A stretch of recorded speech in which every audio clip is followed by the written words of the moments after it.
intentionally wear blue just to match me today? No, I didn't. I think Jonathan said, "Hey, what's the attire like? Is it more of a jeans and t-shirt, guys?" Okay, Yeah. I'll match you. I would have worn a t-shirt, but I was like, oh, I got to look a little bit professional. So Yeah, that's where I was like, I'm not gonna wear a tee. I'll wear a button down. Yeah, you should just buttons on this. Yeah. Yeah, you got something. We got the casual, the Yeah. business casual. Jessica with button game. Come on. No, it didn't occur to me. I haven't been out of my apartment in a year. That's funny. Well, we're already recording, so that can be like our opening. We'll just start it off super casually. Okay. Welcome to the podcast. Welcome to the podcast. We got Jonathan Ball and Jessica Saywell, two very awesome GIS alumni. Why don't we have them introduce themselves in terms of background and where they came from? Because I think Jonathan is not a UT Dallas grad, so Jonathan, why don't you kick us off? Yeah, of course. Thank you. Thanks for having me, by the way. Graduated in 2013 from UNT with their risk management track. From there, I did an internship for a little while, and it was with Tokyo Marine. And then I went directly to a company called Granite Properties out in Plano, a commercial office high-rises, and had about 5 years with them. In that time, I was promoted to a senior risk analyst. And it was a great company. Loved working with them. It was more of the operational risk side. So in terms of client versus Jessica being on the insured carrier side. So had a great stint with them, was then reached out and took a job with Goldman Sachs for a little while and oversaw their international real estate portfolio. It was a great experience. It was lots of trials and tribulations. Goldman Sachs. To put it politely. But it was great, yeah. It was, I'm overlooking an international program, and that was great, something to, put your feather in the cap on. But what they didn't tell you was you had to get there early to deal with, Europe, and then you had to stay later to deal with China and Japan. So there was a lot of late hours. 2 a.m., 3 a.m. conference call. It's definitely disruptive. Yep. So. And during that time, I also went and got my ARM certification, and that of course helped with things. And then from there, I joined a company, Trammell Crow Residential and Crow Holdings Industrial, and have been with them for almost 2 years now. And so they got a campus in Dallas, which was how I met Charlie, came out and visited, and was talking to him about my career and the steps and challenges I've faced throughout it, and it's been great. So thanks, Jonathan. I'm excited whenever we can have a risk management person, because I think that there's a lot of challenges that we don't see on the non-carrier side that we don't necessarily need to talk about. So Jonathan, I'm glad to have you here and looking forward to talking. Yeah, of course. Jessica, you are a UT Dallas grad, so why don't you tell us? Oh, I gotta throw that whoosh in there. UTD, so, UNT. I know UNT. I was a North Texas grad, so. Oh, I see what happened. Yeah, you see, there's like a line. So it's 35. That's the 121, 35 corridor. But Jessica, why don't you tell us about yourself? Yes, yeah, absolutely. So I graduated from UTD in May of 2020 in the virtual environment, which was super exciting. I was a double major in marketing and then business administration, but my concentration in risk management and insurance was mainly what I wanted to focus on. While I was at UTD, I was in GIS and involved in a lot of different things on campus. I had one internship with Amwins in Dallas, working with small business, different things like that, underwriting. And then after that, I had an internship with Travelers in the Denver office, working with loss-sensitive large property underwriting. So I really, really loved that internship with Travelers. It was a really great experience, especially being in another environment, absolutely beautiful office. So then when it came time for graduation, I started working full-time with Travelers in their Richardson office with PI sales, personal insurance sales, right? And the format of how I've started working is with the Operations Leadership Development Program, which is a 3-year rotation-based program where you'll spend a year to 6 months in one rotation in one office, move to a different office, get another experience in a different department. work up your different leadership skills and really get to understand the full breadth of the company and see the bigger picture. And then after those 3 years, you would graduate to a technology role or a management role beyond there. That's awesome. Liberty had a similar program when I was there, and it was really fun to see people rolling in. And I imagine that's got to be pretty challenging too, because it's like how do you connect with people knowing that you're going to leave at the same time? How do you meet these operational goals? So how do you pace yourself? It's well, it's definitely an interesting challenge because there are a lot of different ways. I don't necessarily pace myself. It's more hit the ground running more so. It's different coming into a new environment, especially when it's virtual and 100% virtual, because the people that you're working with, you don't have that face-to-face interaction, and you can't make those same connections. So it's a challenge, but it takes time, and it just takes conversations. More in depth with my role is it evolves consistently throughout the 8 or so months that I've been there. I started out mainly focusing on operations, identifying different efficiencies and everything. And it's largely a self-defined role at first, at least in the position that I was in. It was a lot of looking and defining my own role, seeing what our frontline salespeople were looking for, the needs that they had, and then saying, this is the project I'm going to work on, and then spend 5 months working on that.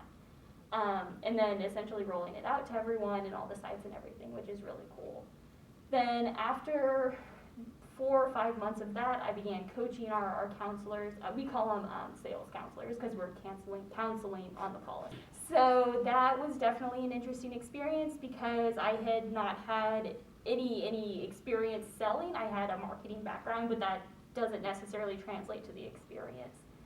And a lot of it was listening to calls, seeing what strategy and influence I could invent and bring out for myself, and then making those recommendations, which in itself is challenging because the individuals I am coaching and the individuals I'm making those recommendations to are, I won't say significantly older, but far more experienced in the industry than I am, and not having is easily established of a personal connection in that virtual environment, getting to the point where I can establish respect and define myself as someone who does have things to offer as a coach is challenging in itself. But definitely a lot of rewarding experiences and some really rough ones too, trying to gain respect and to get them to listen to the ideas that I have.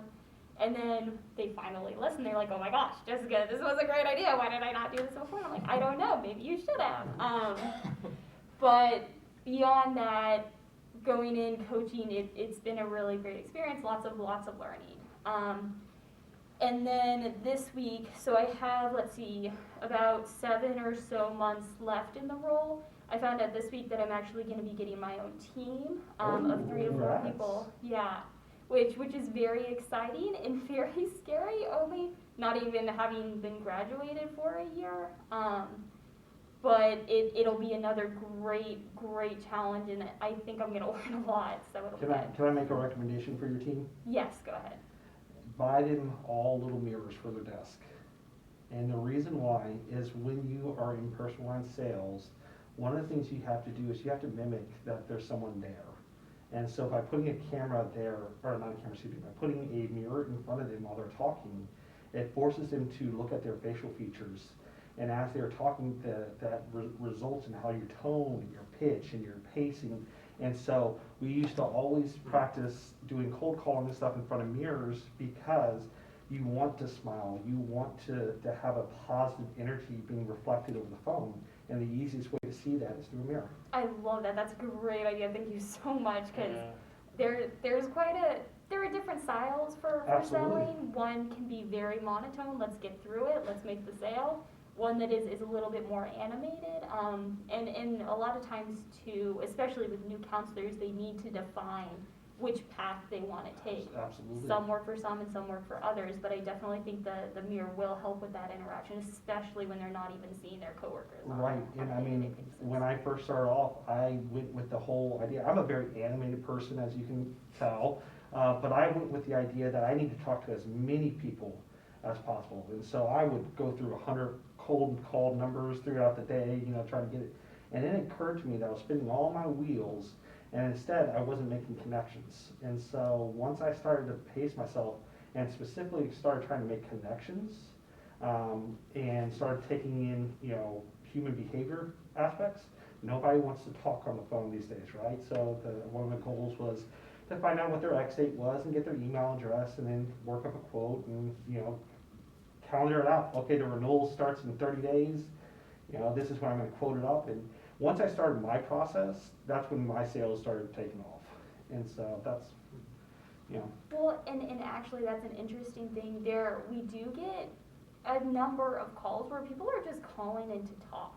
Because they're so bored at home, and it's How older funny. generations, yeah, but they're like, yeah, I can get a quote today, we can stay on the line, we can chat a little bit, let me tell you about the 8 projects I have going on. I'm like, why are you spending 2.5 hours on this call? Go talk to other people. Right? But yeah. I mean, I would have been over the moon if someone was calling to say, hey, let's talk. So how funny how times have changed. No kidding, yeah. Jonathan, Charlie, feel free to jump in. I'll Yeah. hog everything. I was gonna ask, so you guys are both on the risk management side, right? So did you guys get sold to a lot? What's y'all's experience with people trying to sell you insurance on the commercial side? Yeah, I mean, for me, it was even going back to when I was trying to figure out what I wanted to do. And so, spent some time trying to really iron out. My biggest fear was to get, 3-4 years into college and then I don't want to do this. So I really took, and it's a little, pun intended, a little risk management side in me early on, and I was weighing out options, and I came across it, obviously saw the trajectory, I saw the salary potential, I saw the outlook, the job growth, and I knew, insurance would probably turn a lot of people away, in terms of reading degrees and, ooh, they see insurance and they turn away. My thing was I also didn't want to go to a field that was so oversaturated that you weren't really being able to distinguish yourself, just trying to find that niche. And so for me, that's kind of how I got everything going, and then obviously starting to meet different people and build those relationships.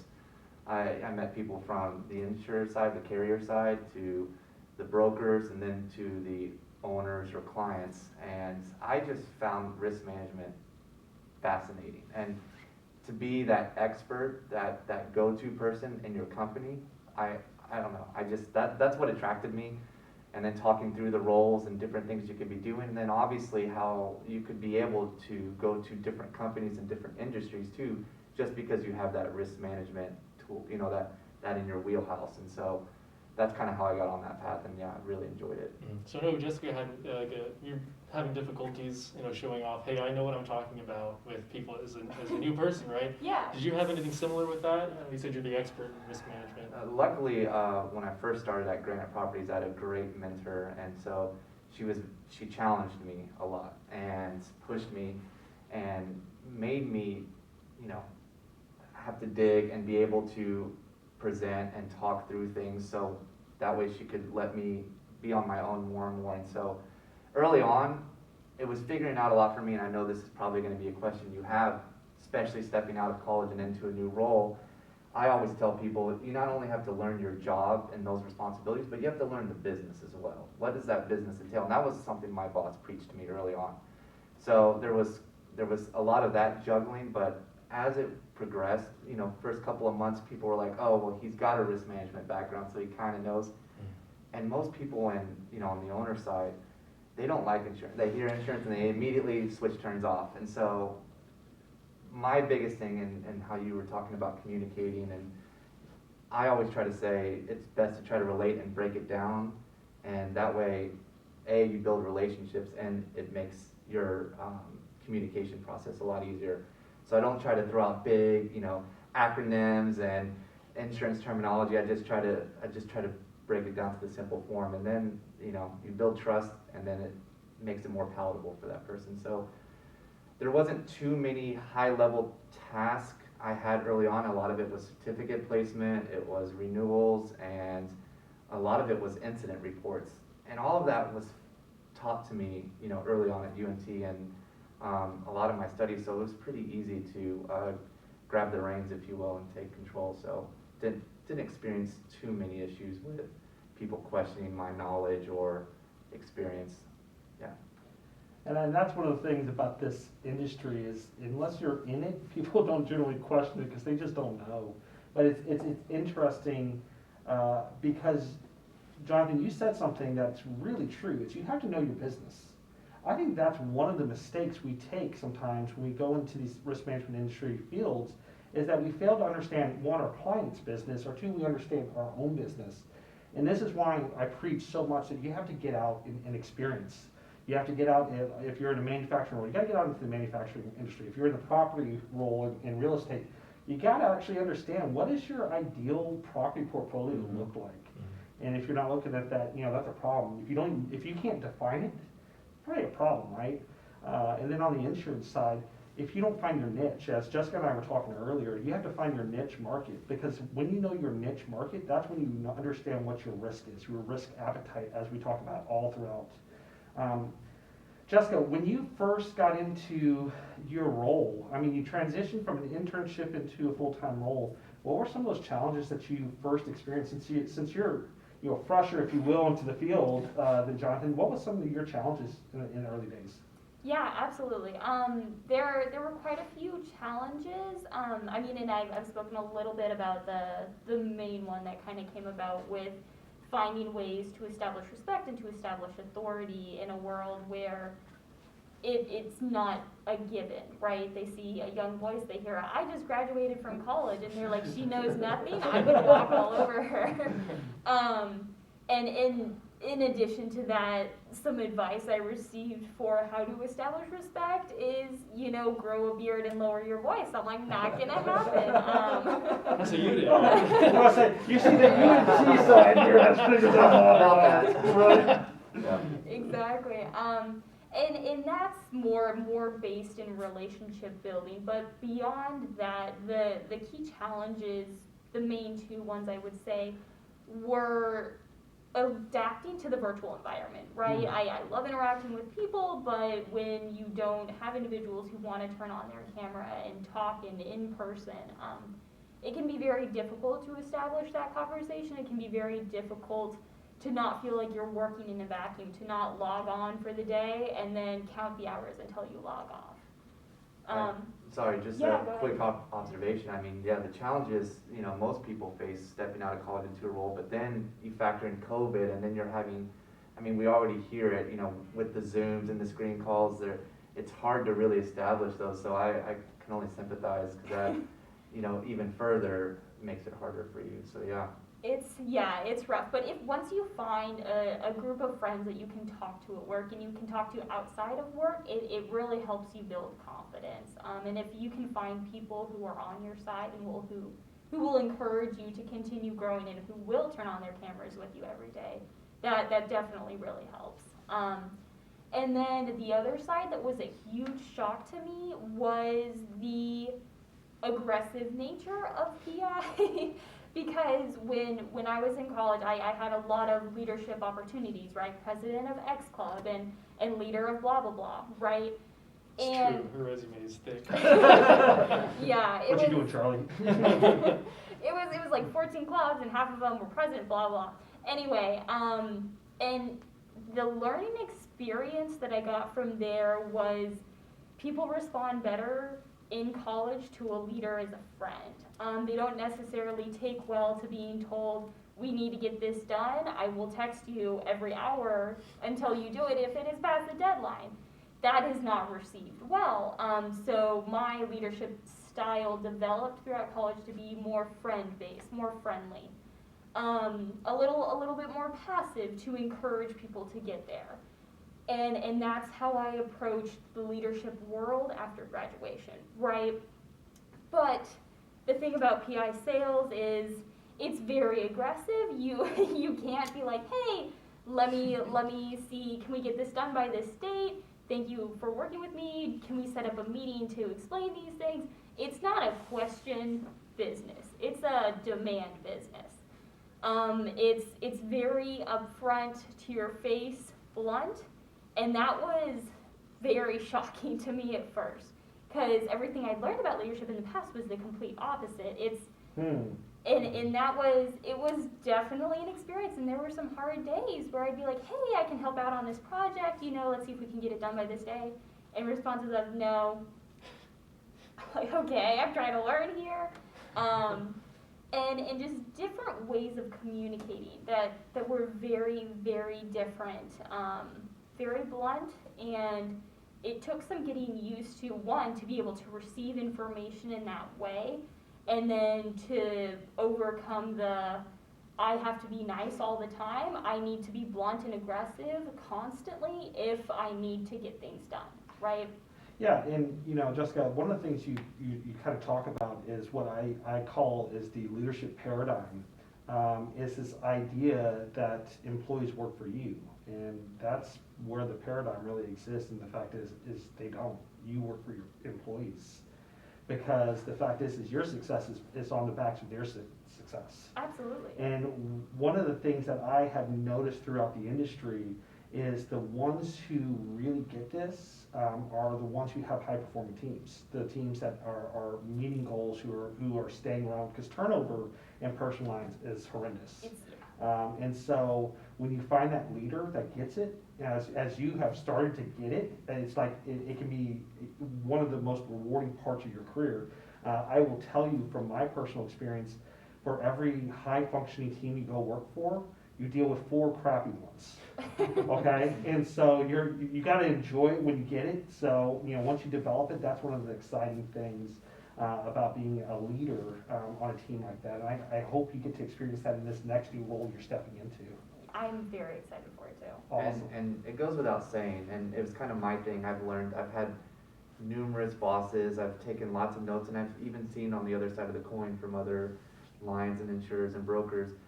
Positive reinforcement goes so far. Oh my God! You and I don't think it's preached enough. It doesn't mean it has to be so black and white where you did good or you did bad.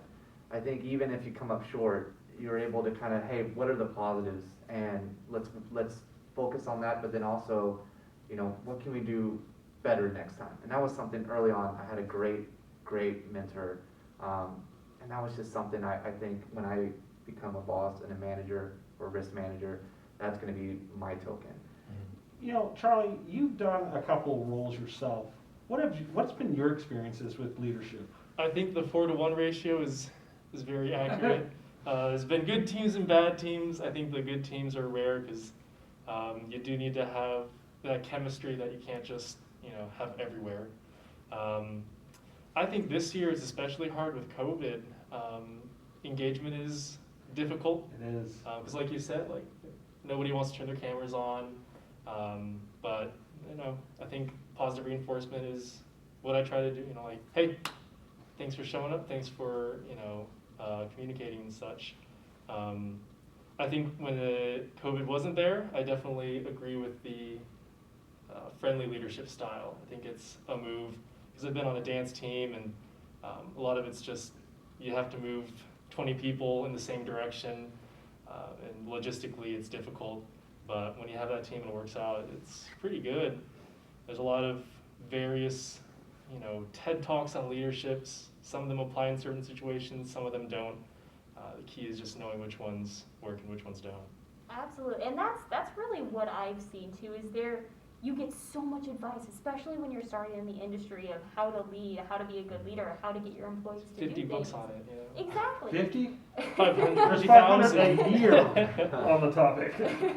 And it's about taking the advice of people, one, who you respect and who produce good results, right? It's filtering out the nonsense to be able to use the effective things. And for instance, hypothetically, if you're on a team that doesn't necessarily align with your leadership style, and for instance, I know that I prefer the more positive reinforcement method, but not losing the positive reinforcement drivers within me and not redefining how I lead to be what works for this team, and to take the good things from the team I'm with now and the good things I've had from my leadership experience in college to then move it to the next team and continue building, because one method isn't going to work for everyone.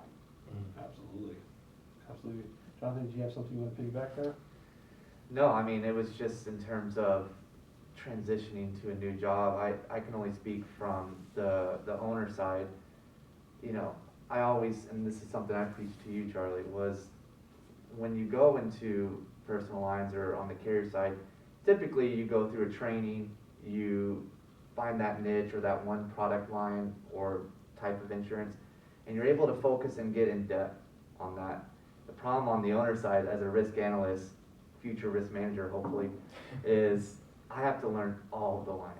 Oh, yeah. And it's you get inundated, and then you get questions, and then especially if incidents happen, claims, etc., you have to know your coverages, and especially when it comes time for renewal and they're restricting some sublimits, and especially now with the hard markets, there's so many things I have to learn, and I'm still 6-7 years into this, and I'm still learning. And it doesn't get any easier. Every renewal period is challenging from a commercial risk side. I remember D&O is not my specialty. Directors and officers is not my specialty. But yet I had to be able to answer the questions of our leadership. Hey, am I covered in this type of situation? Hey, if we do this shareholder buyback and this event happens, what impact does that have on our coverage?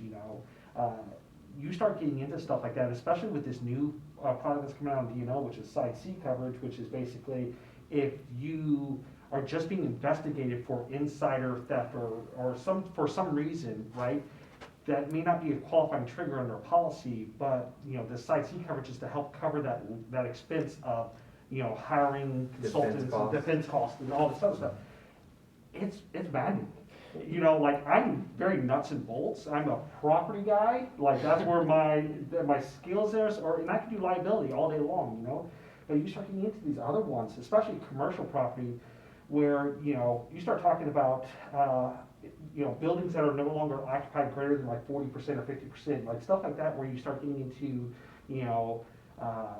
a little bit more challenging builder's risk type stuff, things that are, because in commercial property, everything's always being remodeled all the time, and so our standard property policy doesn't work, And construction exclusion, Yeah. so I'm dealing with that now. For a lot of the times, Goldman was in the process of, we would bring on a developer, they would build it, and then we would roll it onto our completed schedule. But with Trammell Crow, we are the developer, and sometimes we can be the owner, and so now I've have this great knowledge of completed schedules and property and casualty. Now I'm getting deep into builder's risk, and we're trying to put together a master builder's risk program, and now I need to learn all of those coverages, and it's you never stop learning in this industry, truly. And I think that's really one of the things that makes this industry exciting. We were talking a little bit earlier about how the challenge of personal insurance sales, how do you what challenges are you seeing? Jessica, on your forefront, what are the challenges you're seeing right now? There's a lot of challenges, and in a little bit of background on PI sales for travelers. So they have an agency, and that's mostly where their PI sales come from. But the component that I'm in is actually a direct-to-consumer inbound call center. Okay. So it's not cold calling or anything. Customers receive mailers and different marketing components, or they hear about it from blah, blah, blah. And then they will call in. And so it's customers who are already interested in purchasing, right? That's a nice customer to have. No kidding, right? No kidding, yeah. The key thing that I'm seeing, though, and it's not even just with travelers, but it's naturally something that's going to be widespread, is use of technology in a day-to-day and how completely outdated it is for so many companies. Holy There's so much data, there's so much information, and the ability to, so we write for 46 different states, and our counselors do, and that's a lot of different variation, and it's home, it's renters, it's auto, it's your personal article floaters, it's umbrella, it's everything. So it's too much knowledge for someone typically to be able to remember. and the quoting process and the storage for all of our data and everything. It's not the most user-friendly thing, and this this is something that I saw with Amwins. It's something that I saw when I did other company visits too. It's difficult to be able to navigate it and pull that information quickly and have that knowledge base. But where I try to make the appeal is, it's okay if you don't know everything, because you're never going to know everything unless you work here for 100 years, and by that point all of your knowledge is obsolete anyway. It's going to be easier if you understand conceptually why these things are in place, why one limit is better than another, why we need to offer this coverage, and maybe pull back on another coverage, why specific endorsements are more beneficial. So it's not necessarily the details. You need the details, but you can pull that. But understanding the concepts and how everything works together to benefit a customer, that will help you more in the long run as technology changes and pulling the different pieces. But it's the overcoming technology piece that is a long-lasting challenge, I think. Charlie, did you pick up on something? Jessica and Jonathan both said it. It's really this idea for 30 years in the business industry, it's all been about specialization, specialization, specialization, get to know your niche. But the fact is specialization, when you don't have a general understanding of the bigger underlying policy, is the problem. Is, you know, you can't go in there, as Jonathan was pointing out, you can't go in there and understand a builder's risk policy and be able to sell that if you actually don't have a base foundation of what the property policy is and why the builder's risk picks up the exposures that the property policy does not cover. And Jessica's pointing out that you got so many challenges, right? So what from an education side can we do differently? What is it that you guys have experienced when y'all were going through the program? And Charlie, I need to jump in here as well. Where are we coming up short? Because I want to be able to plug some of these holes in so that you can be the most successful version of yourself in the insurance industry.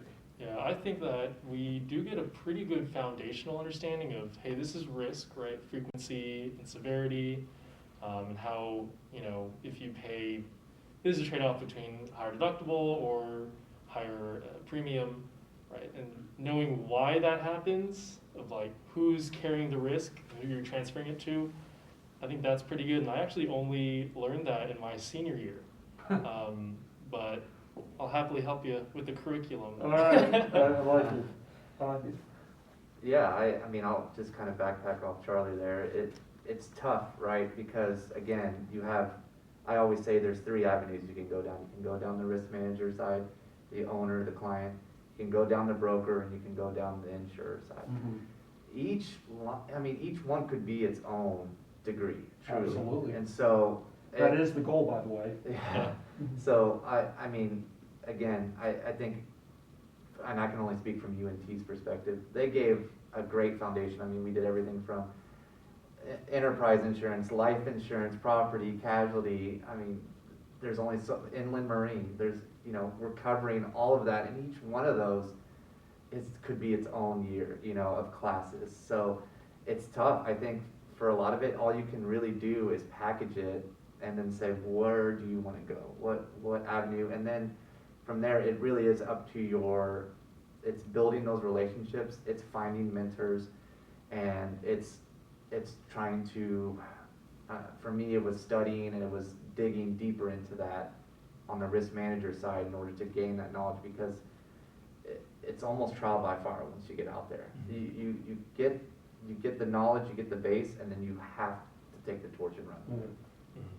I think, you know, the last couple of years it has been more underwriting focused, so I think that your switch to kind of like broaden to the other 2 avenues will definitely enrich the It's just tough because I mean, and just to say, from a lot of my friends graduated, I believe out of the, you know, 40, 50 people that graduated that year, I think myself and one other went on to the owner's side.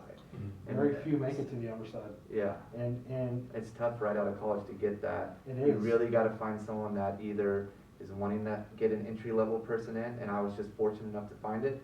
Because I even told you my story, how I had this construction underwriter job ready to go, but this risk analyst job was sitting there, and I was like, I want this risk analyst job, and I really, what's it called? I took a leap of faith, and I held out, and it all worked out. But yeah, it's not. And sorry to cut off, Jonathan, one of the things I just want to make sure to point out, if you are interested in the risk analyst jobs, some of the best places you can go work for is the government, in the local government, because that's where the entry-level risk analyst job opportunities open up. And if I can speak on something, just what I've seen recently with all the market, the pandemic, if anything, has really shed a light on risk management. Absolutely. And my friend passed along an article to me. It was from Bloomberg, and Bloomberg was stating risk management will be the hottest career in the next 5 to 10 years. You shared that article too. Yes. So, and to that point, I've already been, I've seen lots of jobs come across. I've been reached out by tons of recruiters and a lot of entry level, a lot of people, hey, even though this role was never established, you're going to slide in and you're going to be up there and you have a chance to grow. And so I think those opportunities will start presenting themselves more and more given the pandemic and how a lot of companies were just caught flat-footed. Absolutely. And in fact, just to make my little plug for business continuity, because I love business continuity, any company that keeps its doors closed for more than 7 days following a disaster, a major loss, about 60 to 80% of them never reopen their doors. That's how important this conversation is in corporate risk management and business continuity. And it's exciting that this conversation's even happening, because for so long, corporate risk management, unfortunately, has been getting underfunded, small departments, not the visibility that we need, more of the traditional risk management sense. All of a sudden, this enterprise risk management showed up after 9/11. Oh, maybe we should start talking a little bit more about, enterprise risk. And now we're starting to see these people actually serve a purpose other than just placing insurance, So it's exciting. It's an exciting time to be entering this field or being in the field. Yeah, and the biggest problem, the crux I would say for some of the companies is they delegate a lot of that to their CFOs and other C-suites, thinking, hey, you're just placing insurance and, renew it and you're good to go. And what the pandemic, and I would even say just claims in general have shown is that they're not prepared and they don't know what they're doing. And a lot of the times they're trying to get the cheapest premium, right? So what happens? You get higher retentions or higher deductibles, you get really low sublimits and coverage is excluded, and then next thing you know, again, you're caught naked, and it's I think it's really shined a light on how important these roles are, and not just the owner side. I mean, even the carrier and your brokers. I mean, I utilize brokers so from an owner side. I use brokers so much because again, the vast knowledge is not. You get it and you study it, but I mean, there's so much of it that you really need mentors, relationships, and brokers to help. And I hate to say this, but your broker in some ways is your best friend. You don't necessarily go to the carrier with all your questions because there's some things that you just don't need the carrier to be poking around with yet. Yes. Yes. And so, right, there's just times the carrier, and the thing is, the carrier sees the big picture. They see all of their client base. And so when you ask a question, for instance, I made the mistake once of talking about solar panel going out onto a product. And next thing you know, our property insurer just starts, how many solar panels are you going to be putting out there and where are these things are? And then you start asking, like, why are you so caught up on solar panels? And you find out about his Texas, or his Lubbock, Texas hail damage claim that cost, $16 million because there was a solar panel fault.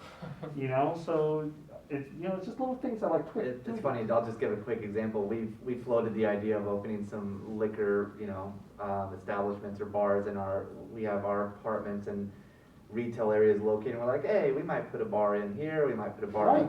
Then that turns into, well, how many, are there? What are the exposures around? And there was all kinds of questions that just started coming out. We were like, forget it. And so we're not going down that path. And it's just, you just don't necessarily want it. Yeah. Have you all ever been like on the risk management side burned by like a lapse in coverage? or anything that y'all miss? Not that you get to keep your job. I was about to say, yeah, I probably wouldn't have a job right now. Yeah. Luckily, you know, that's again where you sit down and you really discuss that with your broker. You talk about, you obviously have your schedule that we present to the carriers, but then you start talking about exposures and things we need to highlight. You know, for us, a big exclusion that's coming out now on the casualty side is, you know, sexual harassment. Yep. And, you know, for an apartment, you know, multifamily owner, I mean, that's a big exposure. That's something we can't just neglect. And so you have to find workarounds, and you have to then, yeah, start sourcing out the carriers that are gonna provide it, whether that means a higher premium or, you know, we need you to retain more. All those questions present themselves, and that's why renewals are very important, because it's not just a, yep, let's renew, oh, higher premium, oh, well, because every time there's challenges. And you know, this actually brings up a big topic going on right now in the industry is capacity. Is when you go into a hard market, everyone thinks, okay, premiums, you know, as the personal lines, premiums are gonna go up, you're gonna lose customers through attrition because they're gonna go shop somewhere around. But all of a sudden, you get into these large property programs, these large liability programs, and you can't get capacity. Where you used to be able to carry $1 billion, you know, now they're sitting here going, And reinsurance, you know, to go out there and buy you know, do a reinsurance is just not feasible for most companies. It's very expensive, so. Business killer. Yeah, and so you're just not gonna, you're not gonna have that. Instead, what you're gonna end up doing is you can create like a quilt to your tower. So instead of having everyone in a nice tower going vertical, all of a sudden you're gonna have everyone horizontally, and there's gonna be certain people who are gonna pick up this coverage and this coverage, and it gets really complicated. When you don't have, and you probably have this experience, when you don't have one single deductible, and then you have a loss, and you have to go out there and explain to them why this loss is more than this one because of the self-retention on this stuff, it gets complicated. And just yeah, to echo that, you know, we have lender and JV agreements we have to abide by, and so they want one single deductible, and yeah, you have to. And that gets expensive too. When you lock yourself into that, you know, that's one thing I can tell you from a corporate risk management side. One of the things that we're going to spend a lot more time talking about in this program is contract management, because that's one of the bigger issues in corporate risk management. That you are probably looking at contracts second day on the job, right? First day. First day on the job. And all of a sudden, you're negotiating terms because the lawyers have no idea about most of this insurance coverage, and so they kick it to you. And next thing you know, you're making these important decisions about should we carry this much limit or this much limit. It is intimidating. It is. It's very intimidating. Jessica, I know we're talking about corporate risk nerds over here, so. No, I mean, I love what you've been saying about mentorship and everything too, because it's so essential, and it's not just essential within your company, but it's essential within the industry too. And it's funny, because I started off knowing I wanted to go to risk and insurance, right? And one of the first, like, incredible mentors I had, she gave great advice. She was risk management. I'm like, okay, I want to go into risk management. Her recommendation was try both risk management and, like, the insurance side, right? And then you can finish up with risk management because you'll have a better understanding of everything with the carrier. I agree. Absolutely. Yeah. And it was great. I'm like, oh, perfect. Okay, I'll go do an internship with a broker, and then I'll go be a risk manager somewhere. And then the more classes I took at UTD and everything, I'm like, actually, I kind of do love the whole underwriting side, and I'm going to stay in there. So I 100% agree with the needing more risk management classes, right? And the other thing that I would add on for supplementing at UTD would be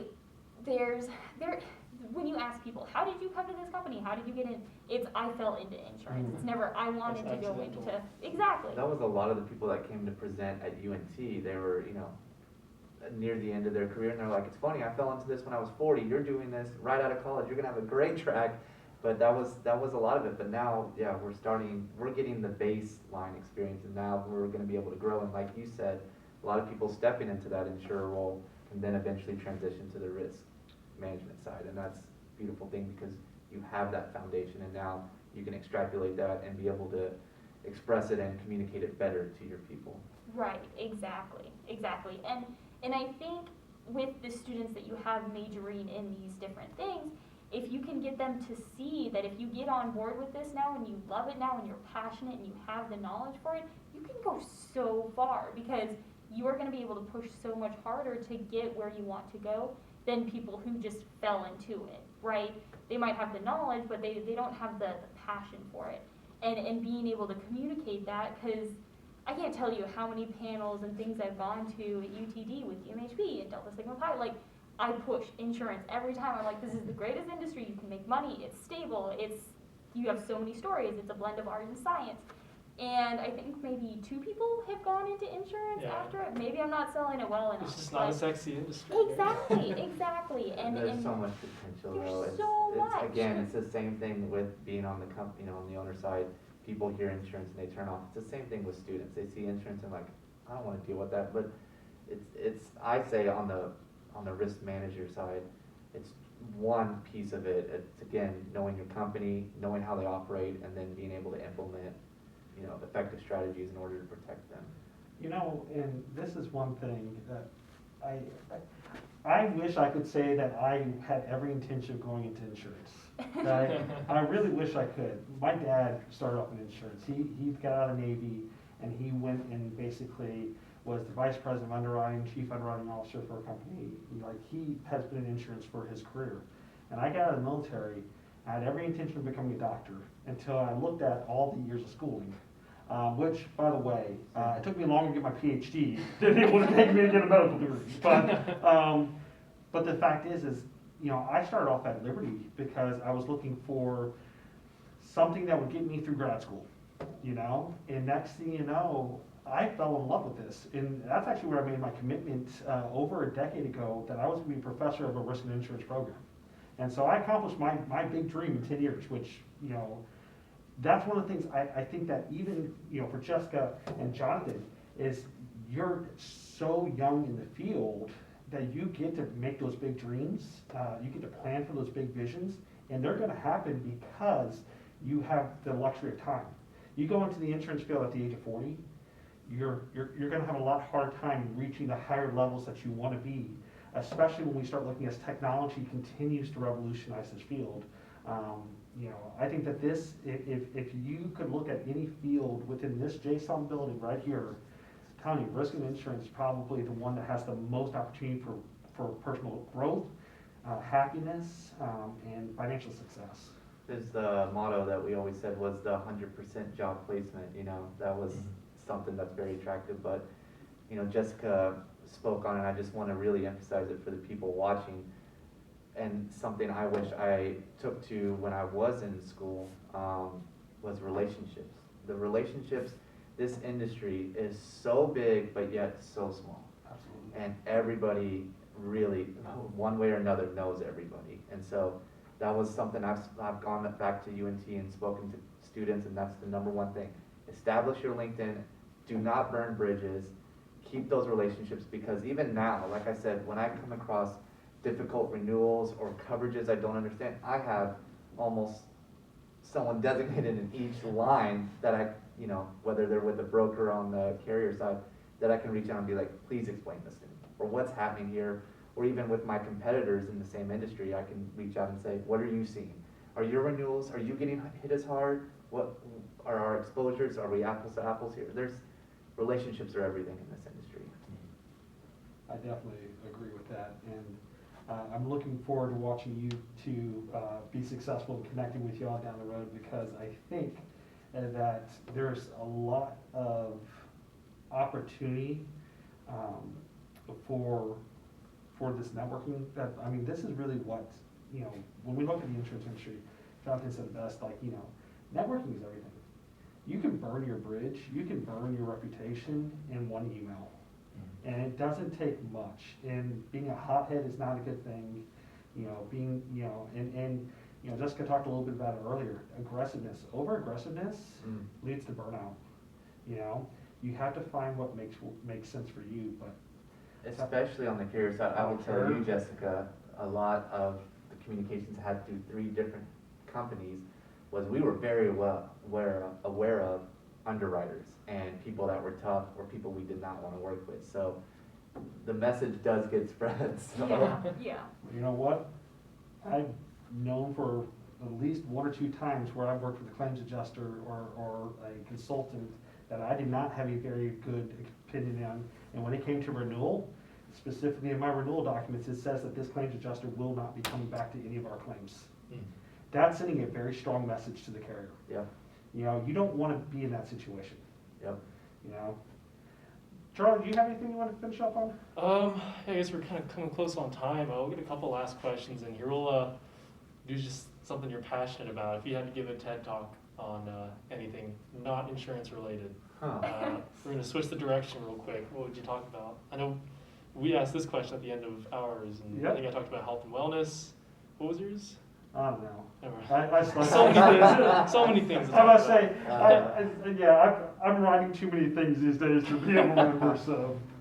I mean, just shooting from the hip here, you know, work-life balance is something we've been hearing a lot of.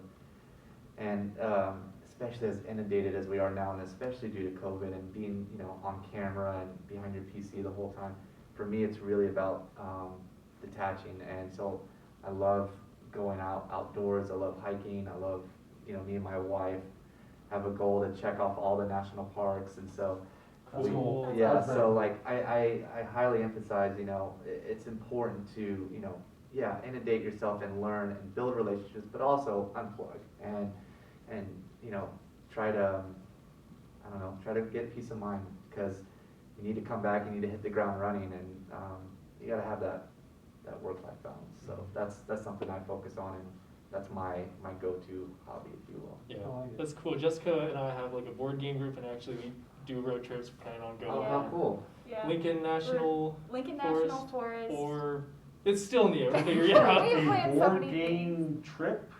We Like, actually Is that where you go play we board bring games board and games books? with us. Definitely play a lot of board games on the trip. I highly Yeah. recommend Big Wait, Ben. this is a thing? Yeah. Yeah, This is yeah, a thing? for our group. Yeah, At least, yeah, for yeah, yeah. like I a weekly swear, Catan I'm like game. getting so old, like, I'm like, Board games are coming back. I know, Yeah, board yeah. games, like, I'm like, wait a minute, I played board games when I was in the 80s and 90s, so. Making a comeback. Right? It's retro, you know, we're Retro, kicking vintage. it back old school, so.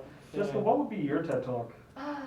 Well, okay, so I think I'm passionate about a lot of things. About if it's a question about what I do for fun, like I love traveling. I know, I felt like I answered that wrong. It was like hobby and fun, not my TED Talk of national parks.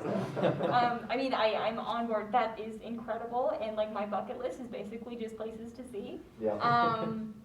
Hey, I love painting, but if I was to do a TED Talk, I think what I would communicate and what I'm really passionate about is leadership across generations and how different generations interact in a professional environment in the workplace.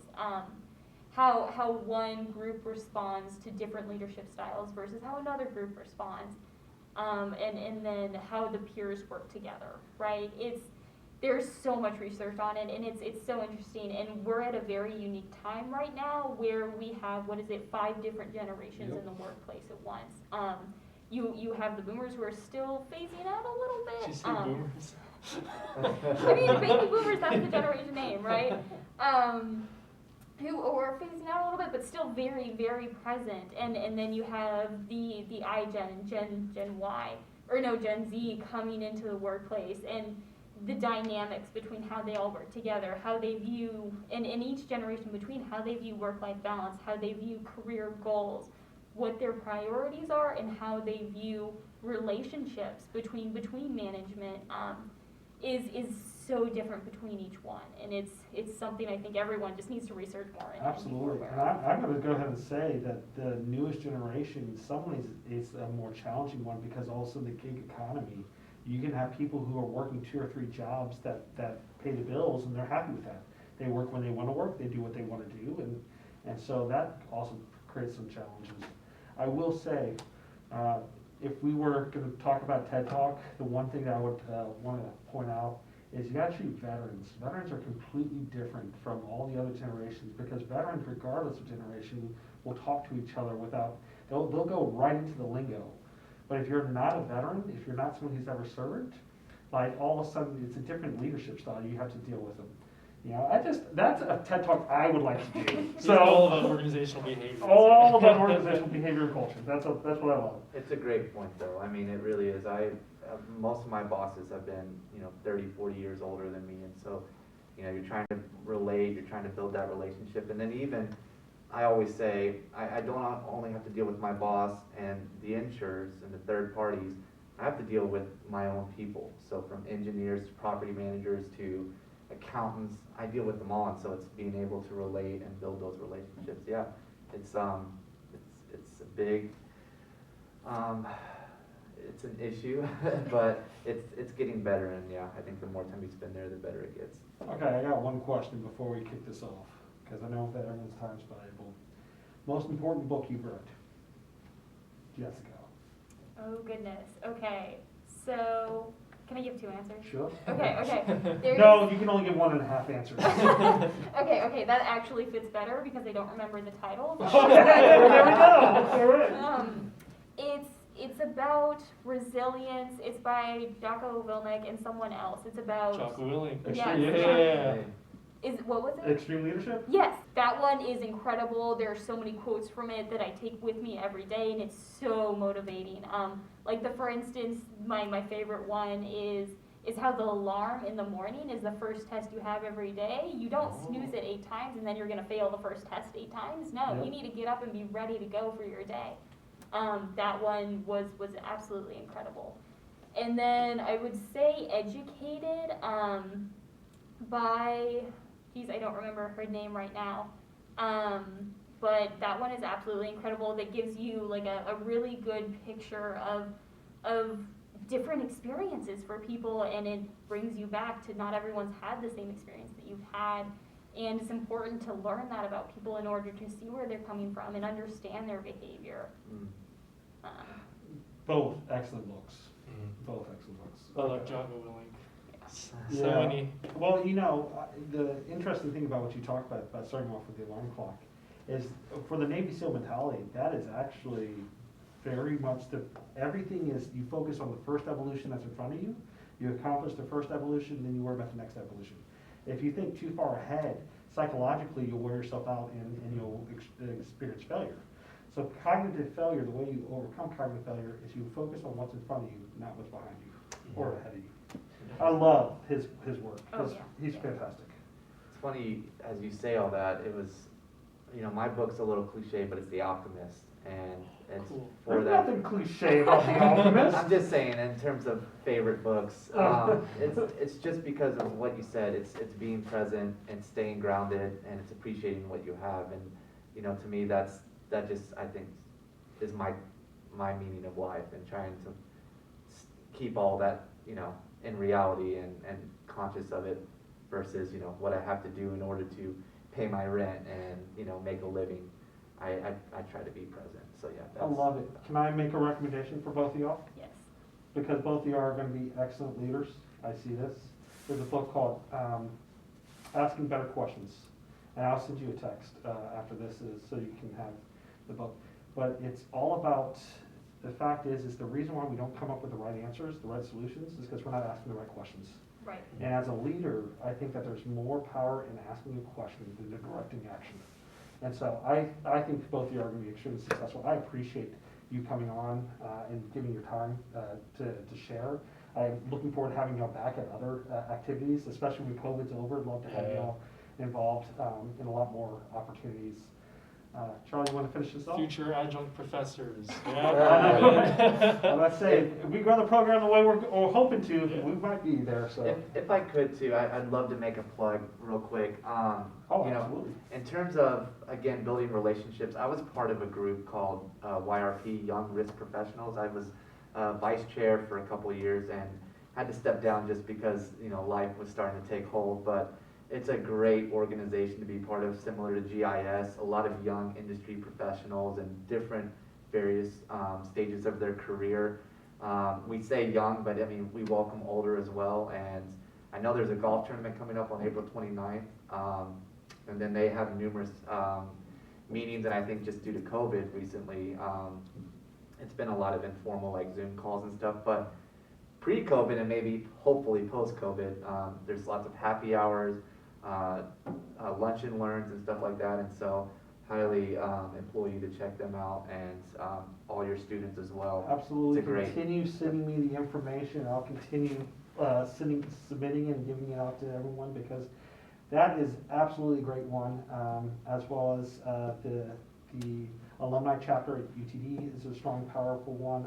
UNT's alumni chapter, never got an email about them, but I was before Jonathan, so. It's there. It's there, so, but no, thank you, I think that it's huge, it's huge. Yeah, a lot of great advice. Love it. We got the new to the industry, more tenured, done with the industry. I'm gonna say, don't you call me old now, don't call me old, so. The seasoned professional. Yes, seasoned professional, I love it, so, awesome, well, thank you, and you wanna close this out? I think that's Don't you have the to do the wrap. sound off thing? So is that where we turn? Yeah. Alright, which one are we doing this to? Let's do it to that one. Okay, ready? All right. Okay. Thanks for listening. Boom. Alright. Yes.